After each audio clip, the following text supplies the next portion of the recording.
called Halfway Between Somewhere and Nowhere on the Delta Blue Records label. Jeff Dunn producers. House of Blues. Running over cactus and blowing things up.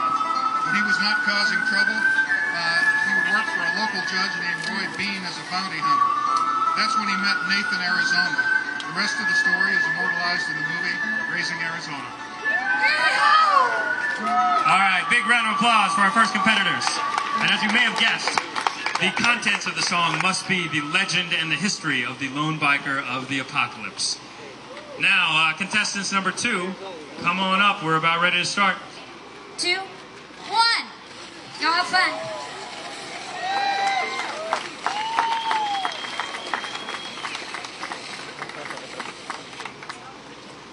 Fiancé had run off with a student cosmetologist who knew how to apply her feminine water.